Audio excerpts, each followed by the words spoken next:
Magsasayang tayo ng oras dito, paulit-ulit yung sagot. Pero syempre comment ko lang, no, mas mabilis siya sa confidential funds.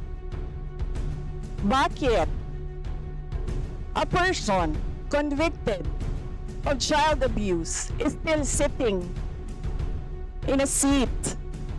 Point of Okay, order, House of Chair. Ito yung sinasabi Representatives. natin na dinadivert ang usapan sa ating budget hearing. Kung nagawa po niya yan sa Senado, Madam Chair, dapat hindi natin yan pahintulutan dito sa Kamara. I request that the chairperson of the Finance Committee preside over this hearing.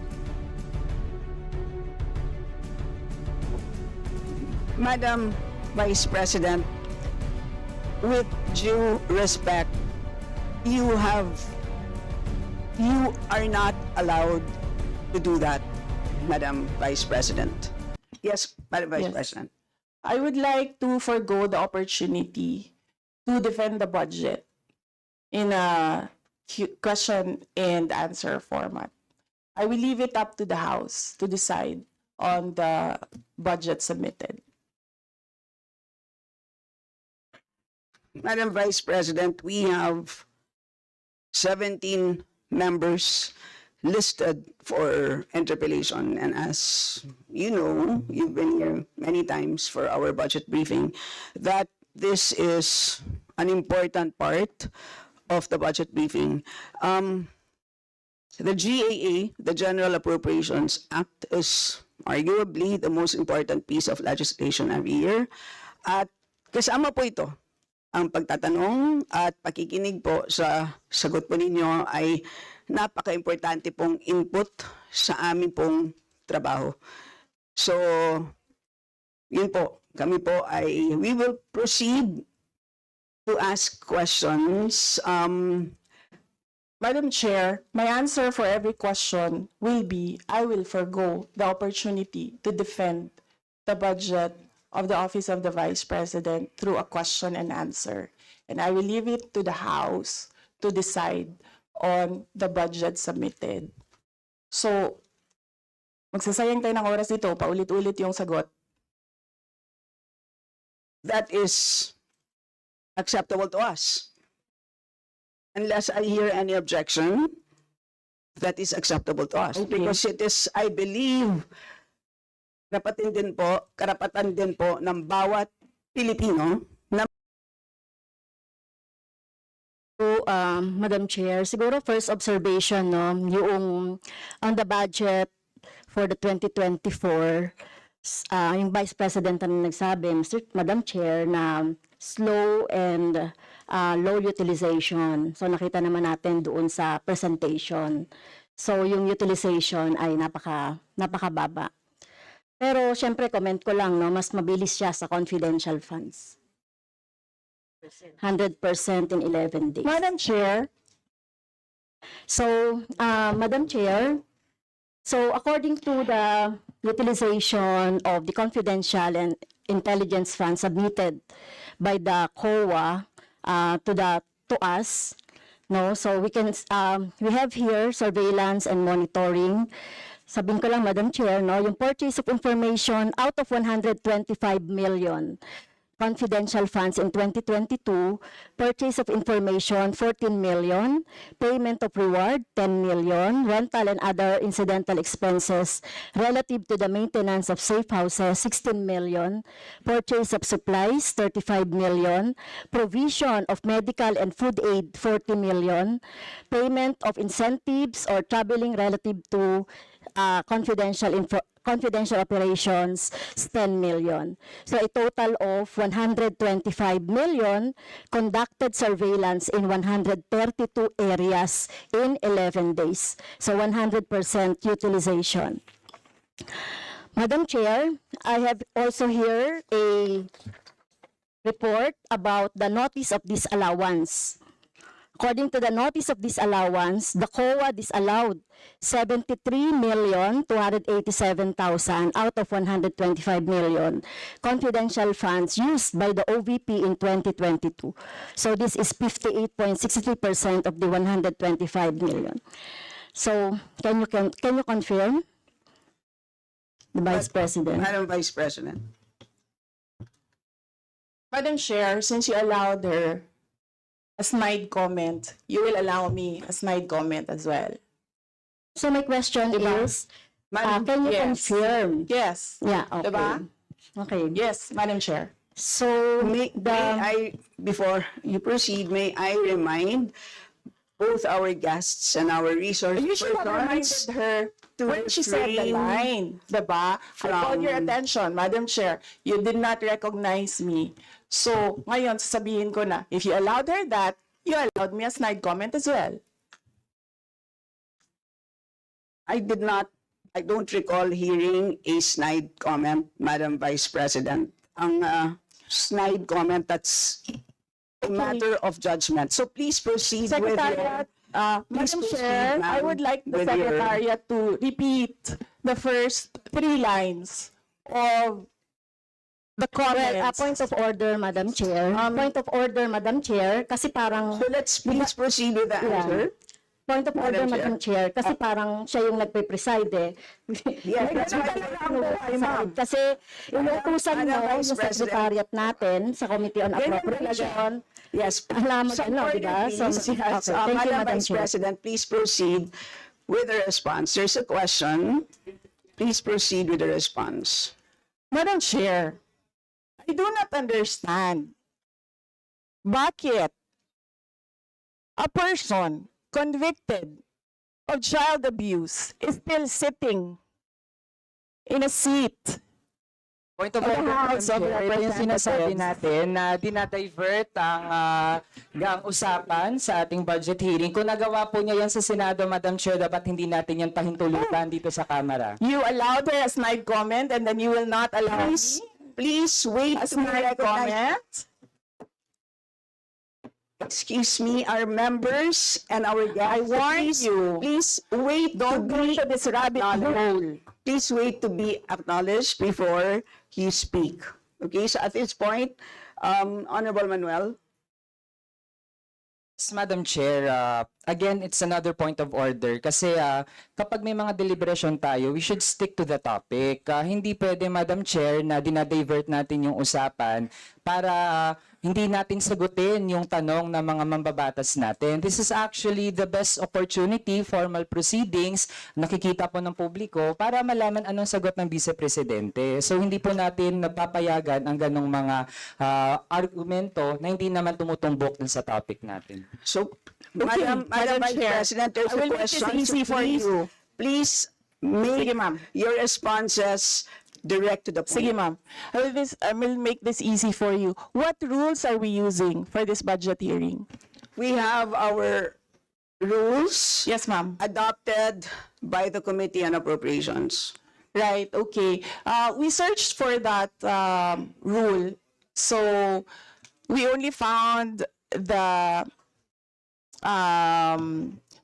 general rules. So we have a copy of the rules for the budget hearings. Well, as far as I'm concerned, mas importante ang rules para sa amin. Kayo po, ang kailangan nyo lang marinig is yung acknowledgement for you to begin to speak. Yun lang po ang pinaka-importante para sa guests. Sa totoo lang po. Yes, ma'am. So, ang pinaka-importante, yes, you may proceed. At saka po yung adjournment. Yun lang po. Yung termination po. Yun ang pinaka-importante lang po. For the rules, yun ang ay importante para sa members. But we may provide the copy to you. Yes, So ma'am. please proceed and answer the May we question. request a copy? Yes, yes, absolutely. But Yes. please, there is a question. And do you want us to repeat the question? And we will not penalize you all the time. I don't You can repeat the facts from the notice of disallowance. I don't from need a repeat of Honorable the Franz. question. Yes, Honorable Franz Castro, you may repeat your question on the notice of disallowance, I believe. Yeah, tama, Madam Chair. So according to COA, the notice of disallowance is amounted to 73,287,000 out of 125. At ito po, Madam Chair, yung mga breakdown ng mga disallowed na mga na mga purchases. So reward payment of 10 million, payment of rewards, various goods, 34.857 million, payment of rewards, medicines, 24.93 million, tables, chairs, desks, computer and printers, 3.5 million. So, ang question, Madam Chair, so yung letter A, B, and C, so nakita naman natin nandoon yung sa joint circular. How about yung ito, no? How about yung mga tables, chairs, desktop, computer, na umabot po ito sa 3.5 million. So, pwede bang maipaliwanag kung bakit ito pinurchase, Madam Chair? Madam Vice President. Madam Chair, I still request for the rules of the budget hearings. Okay, Vice President. gusto mo sagutin ko, ma'am. Yes, Madam. This is a hearing of the budget of 2025. Nasaan dito ang confidential funds? Yung tanong niya, Madam confidential Chair. funds. Nasaan dito? Honorable Madam Chair, friends, you may ito yung continuing, ano ko pa to, no? Continuing questions pa natin noong 2024, during the last budgets. Hindi na ipaliwanag itong 125 million na alam naman natin na wala ito sa budget ng 2022. So, ito, Madam Chair, sa rule naman natin, lahat dito tinatanong no? So, according to the budget, whether it is in the past, kasi nakikita natin yung utilization noong mga budget, kahit na yung past years, ay pwede nating busisiin dito, Madam Chair. Tama ba ako, Madam Chair? I will agree with you, the Honorable Franz Castro. You may proceed, Yes, Madam ma'am. Vice President. Yun yung sagot ko, ma'am. Nasaan ang topic natin dito at ang pinasubmit ninyo sa amin is the budget proposal of 2025. Where in the budget proposal of 2025 is the item confidential funds. In aid of legislation nga ninyo, nakalagay nga doon sa rules ninyo, diba? The discussion should be germane to the topic. The topic is the 2025 budget proposal. Now tell me, Madam Vice Where President, the Honorable Franz confidential Castro has already provided a sufficient explanation for why she asked the question. So please proceed with your answer. Madam It's a Chair, very why are we simple discussing question. the budget of 2023 and 2024? Honorable Franz Castro. So, kung ayaw niya sagutin, Madam Chair, so let me go through na lang with my question kasi related naman ito. Remember, Madam Chair, question natin ito noong last year at yung 125 million na ito ay hindi ito maipaliwanag, no? Dahil nga confidential no? Nagtago sa word na confidential. At ngayon, kailangan nating maipaliwanag at it is in the interest of the people. Yung 125 million na ito, Madam Chair, kaya kailangan ito na mabusisi at kailangan ito maipaliwanag ng OVP. Kaya hindi tayo pwedeng questionin ng mga rules, questionin ng mga topic, etc. Dahil related din naman talaga ito sa budget, Madam Chair.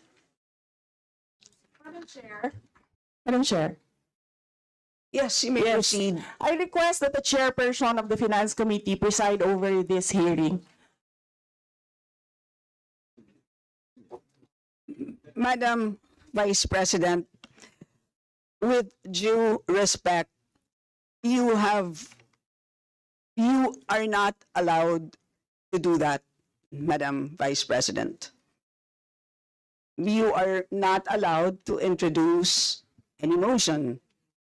You are a research person in this Not- hearing, Madam President, I did Vice not move, President. ma'am. I requested the same as vein. your research person, I requested So that the your request is chairperson of the denied, committee. Madam Vice President. Just please answer the question.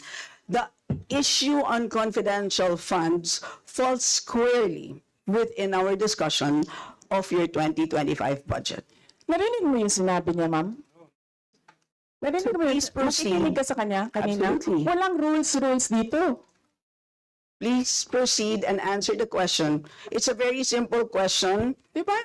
Please explain the specific spending on those items that she enumerated, amounting to a total of, Honorable Franz, do you want to Amounting repeat to a that? total of 73.287 million.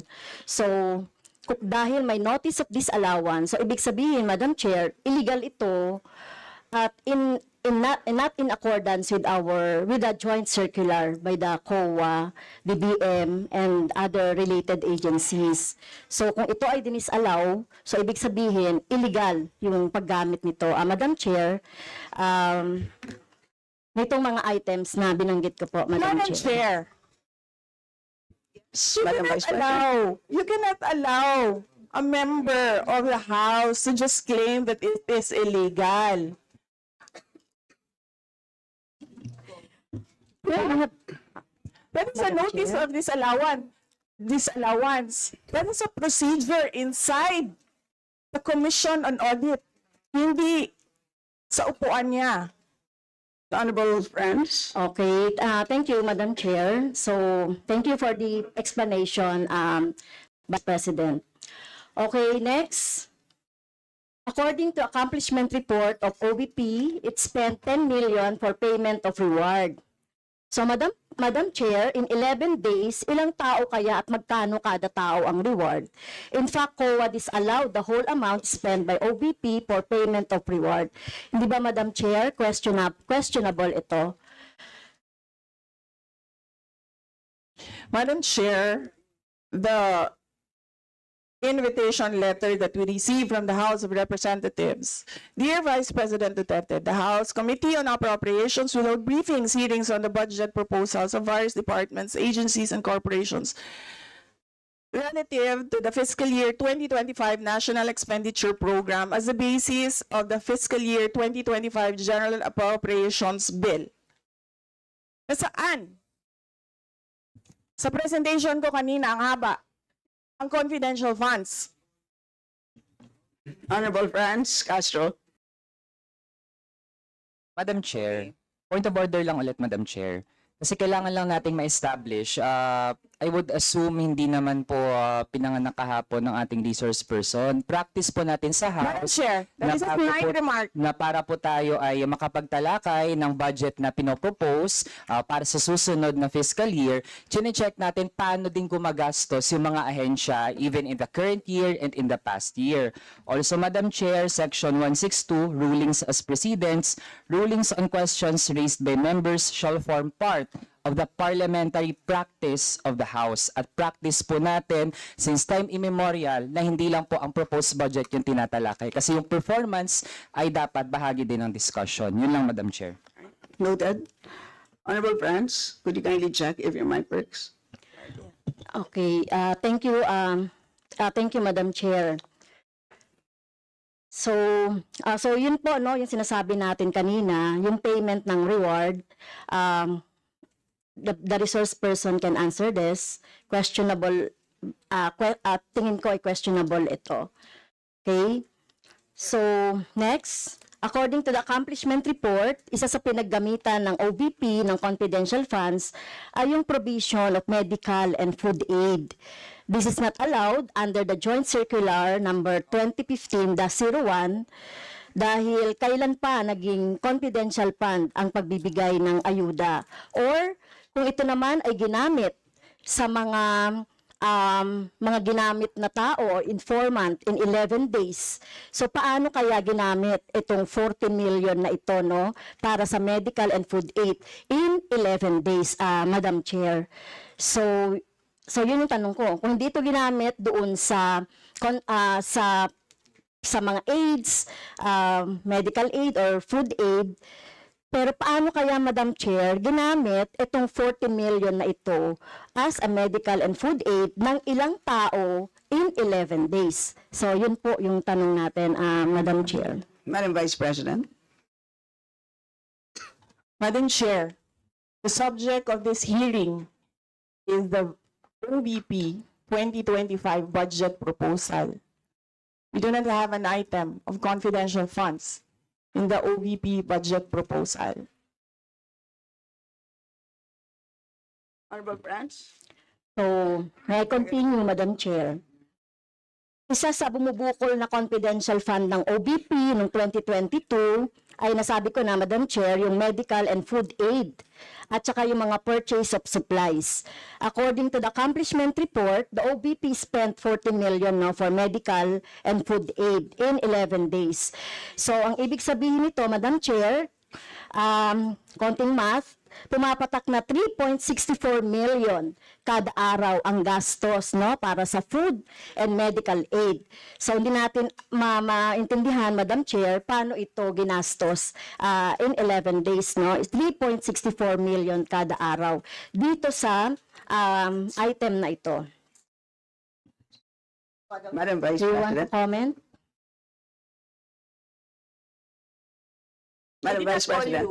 I did not call you, ma'am. It was Representative Arroyo who called you. The chair would like to remind both the resource persons and the members to please wait to be acknowledged before you speak. Yes, ma'am.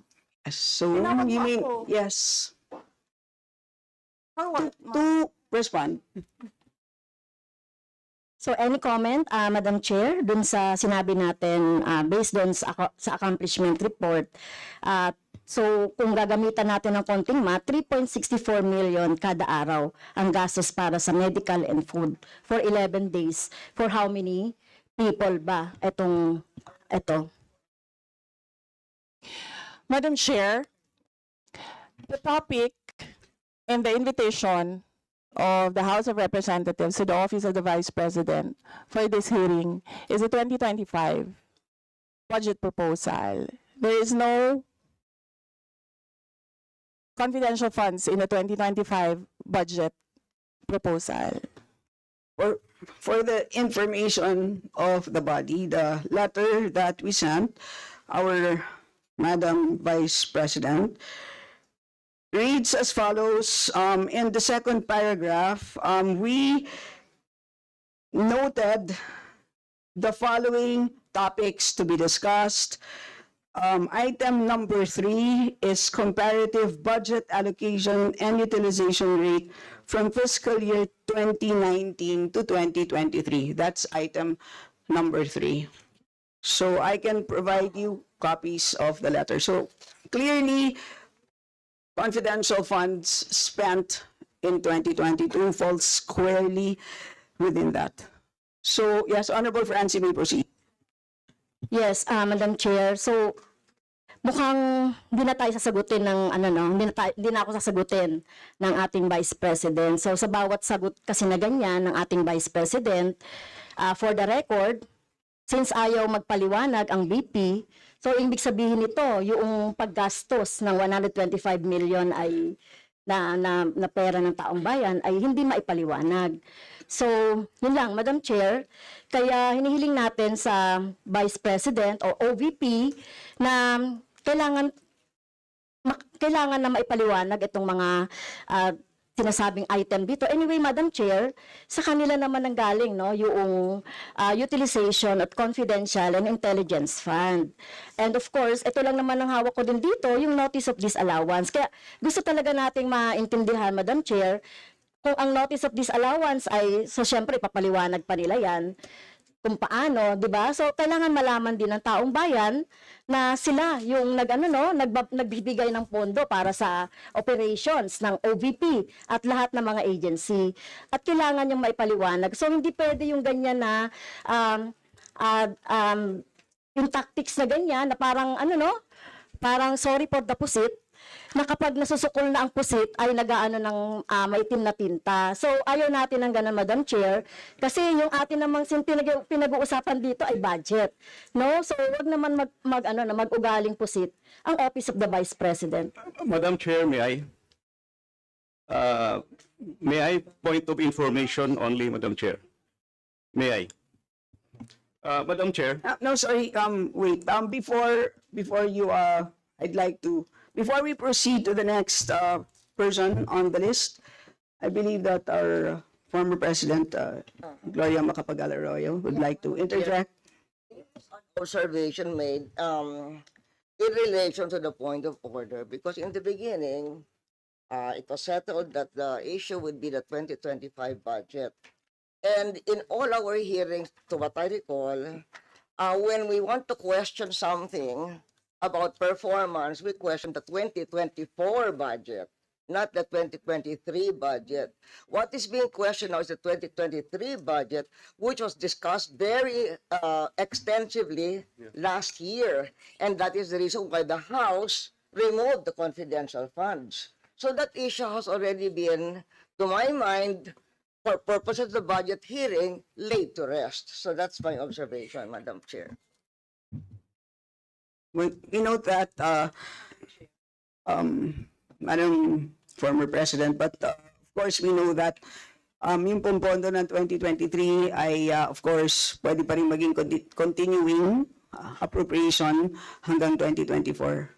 So in the same way, 2022 pwede maging continuing pa rin 2023. At alam din po natin, last year pinagdebatihan po natin ng matindi itong 2022 confidential funds, and in fact, we left a homework for the COA. Sinabi natin sa kanila na kailangan nilang tapusin ang audit by November, I believe mid-November of last year. And since then, hindi na natin alam kung ano nangyari. So that's the reason for why tinatalakay natin ito. And it's a big amount of money. I believe we owe it to the people to understand what happened. Of course, tinanggal na natin noong 2024. Gusto natin malaman, tama ba yung ginawa natin? Kasi baka naman nagkamali tayo. So I think it's worth assessing what we did in 2024 in order to know what to do in 2025. So with that, let's proceed with our next Madam Chair, interpreter. may I? Is this just a point of order? Not a point of order, but We will I'm only, just we will, you may wish want to to be, rejoinder of what you may wish to be, unless it's a point of order, you may wish to be listed. I can put you here, sir. parliamentary inquiry, Madam Chair.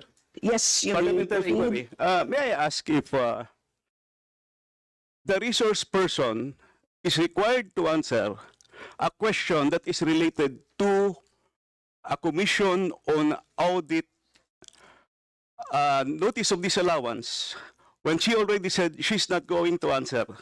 Also, the notice of disallowance is addressed to the office of the Vice President. And just to make it clear, a notice of disallowance is not a judgment.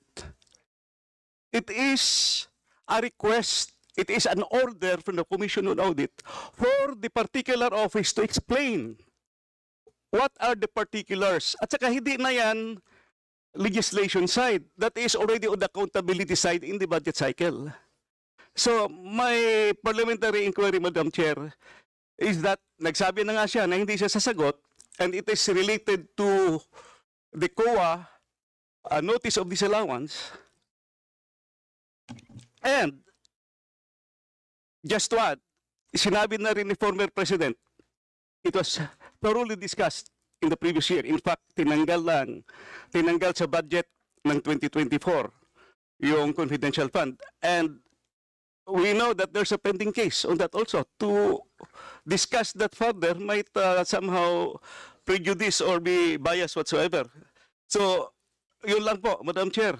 All right, salamat. On your inquiry, the only requirement is to provide a direct response on the question. Meaning to say, a response that is directly related to the question. Meaning to say, kung may question at ayaw niyo pong sagutin niyo ng diretsahan na hindi po ako sasagot dun sa tanong. Ang problema po kasi, ang response ay naging hindi related dun sa tanong. Halimbawa, may tanong, ang sagot ay paglalarawan doon sa nagtanong. So hindi naman yon klaro na hindi yon directly related dun sa tanong. Kaya, yun po, I think it's a reasonable ask. If there's a question, you may or may not answer. You're not compelled. But you just please say, I do not wish to answer. That's it. At least we know it's a direct response. And with that, we move to the next Madam Chair, person on the list. Madam Chair. Madam Chair. Hindi na po tayo matatapos. Yan ang sinabi ko sa iyo kanina. Ayaw mo maniwala sa akin eh. Aabot talaga tayo ng bukas dito. Diba? Madam Chair. Is this an inquiry regarding? He said, Yes, and Yes, please, ma'am. I remind also our Yes, ma'am. resource persons to please act in a respectful manner. Pasensya na po, hindi po kasama sa poder ninyo ang pagpa-fire ng presiding officer ng hearing na to. So yes, you may So proceed if po. you allow members of the House of Representatives lines like what you just said, like pusit, bakit mo ako kinukrucify for saying a fact that somebody is convicted of child abuse sitting in the chair? Pusit, and then I cannot fire the presiding chair. So bakit? Yes, we Bakit napaka one-sided nito, ma'am? noted po. Dahil ba madami kayo dyan sa kabila at nag-iisa ako dito? We note all your comments, ma'am, and let us now proceed. Thank you, ma'am. Thank you, ma'am. Madam Chair, point of order. Yes, the Honorable Benny Abante. I just came in and I hear this. We're not talking about the budget. We're accusing each other here. I'd like to find out from the resource speaker if this is the kind of hearing that we're going to have. Sir, I am not the presiding officer of this hearing. I know, Yes, sir. but the thing is, you're asking questions, Madam Chair. The resource Madam? speaker does not have any right to ask questions. Or do you have? Where is that Madam Vice in your President, rules that Madam a Vice resource President, person this is a cannot budget hearing. request for clarification? Some order, please. Some order, please. Yes, Honorable Benny Abante, you may proceed. I'm just asking a question to our resource speaker, you know, because she's asking a question and she's accusing some of the members of this committee. I just would like to find out if we are the ones that have the right to ask questions and her right is to answer the questions of the committee. Okay, so we Yun lang po sa akin yung point of order, Madam Chair. Yes. I think you understand me, Salamat. Madam Vice President, am I right? No, sir. I'm gonna ask the No, so the chair to ask you to clarify what are my yeah, accusations. please wait to be recognized, ma'am. Pasensya na po. So again, I'd like to remind our resource persons that you are here, you're invited to answer, to present, and you've done that. Thank you very much. And at this point in time, you're here to respond to